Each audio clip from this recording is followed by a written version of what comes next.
started working on both of these etudes, you want to make sure that you start off by dividing the etudes into small sections, maybe around like 4 bars each. Make sure that you practice under tempo. As someone who's judged a lot of region auditions, I've noticed that students often come in and it sounds as if they began working on the etudes at full performance tempo. Doing this can cause a lot of problems. You end up learning mistakes and you don't necessarily have the muscle memory needed to play very cleanly under pressure. So I would suggest low clarinets starting at about 1/8 equals 80 in the andante section, meaning the 8th note gets the pulse, so 1/8 note gets a beat on the metronome. When you move on to the scherzando section, I would suggest starting about 1/4 note equals 80. Clarinets for your etude, I would suggest starting 8th note equals 80. And make sure that you work slowly towards full performance tempo. So start off nice and slow. Make sure that you can own that little section at your slow tempo before you increase the speed on the metronome. So these etudes share quite a bit in common, particularly the style. These are both very expressive etudes, and the big focal point should be your tone and your musicality. Make sure that you maintain secure fundamentals so that your tone is really beautiful. A lot of times I hear clarinets who obviously have a very low tongue position. If you think of the word cake, which sounds really good right now because I haven't had any breakfast, only coffee. So if you say cake, that's where the back of your tongue should be. It should be very high, a very high arch. Keep the tongue really high and move your air really fast throughout these etudes.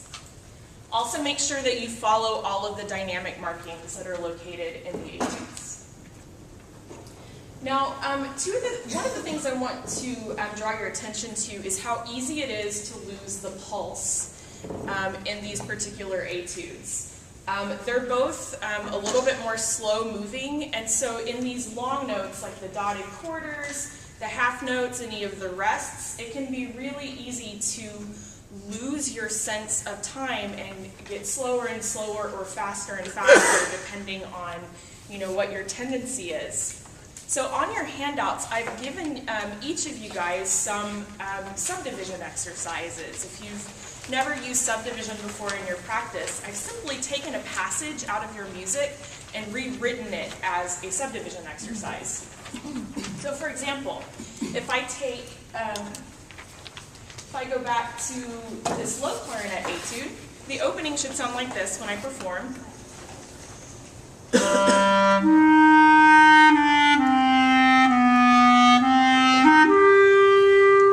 But in my head, I'm not thinking that, I'm actually thinking this.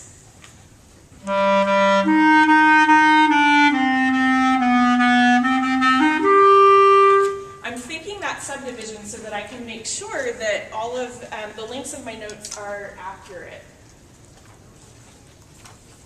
Okay. So let's go into some specifics about the etudes. We're going to start with the clarinet etude, which is number 24. Clarinets, the first thing I want to draw your attention to is measure 4, the last notes. This should be an A flat and not an A natural. Some of you will have A flat. Or excuse me, A natural, that is not correct. Please mark a flat next to that note. I also want you to pay attention to these breath marks that I've circled in yellow. Breath marks are obviously an indication for you to breathe so that you don't suffocate, but they're also an indication that the phrase might be coming to an end and we might be starting a new section, and so you should let the phrase breathe as well. You might have noticed that I took some time in some of these breath marks, and that's okay because I'm letting the section come to an end and I'm starting a new idea. One of the trickiest things about this etude is executing these trills that are located over half notes, and they're immediately followed by grace notes. So the way that you should execute these looks like this. I'm just going to blow up one of the trills here. you should trill, the half note starts on beat 2. You should trill through 2 E and or 2 T ta, whatever counting system you use, through the 3 E and, or 3 T te. I would stop that trill on either the E or the and of the beat, and then just hold the note, so that when I come in on those brace notes, it's nice and crisp. So it should sound like this.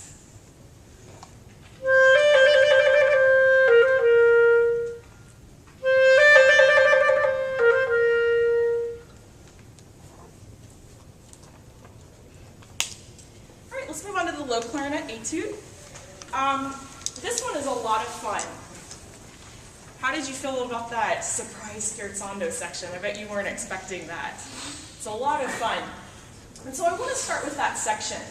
Scherzando, if you don't know, means playful. Okay, and so this section should sound nice and playful. I think it's really hard to make this sound playful at quarter note equals, I think it's 176. It sounds, whenever you play it with that kind of pulse in your body, it's going to feel really heavy and laborious.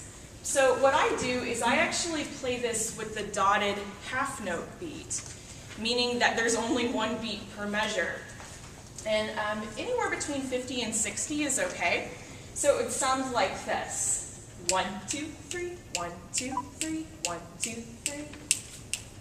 Ba da da da da da ba da da da da ba ba ba ba ba da da da da ba da da da da dee. And that'll help you feel a little bit more lighthearted, and it'll come out that way too to your judges. Now, in the andante section, the only thing I really want to talk about is how to transition from the andante section into the scherzando section. So we're going to look at this last measure right here, right before the fine that should be scratched out. I like to insert a retard in this bar, and then I also insert a fermata on the last note. It should sound like this. Right?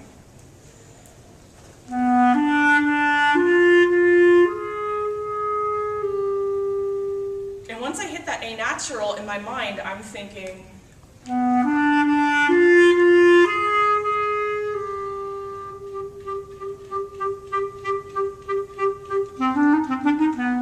I'm thinking about my pulse for this next scherzando section.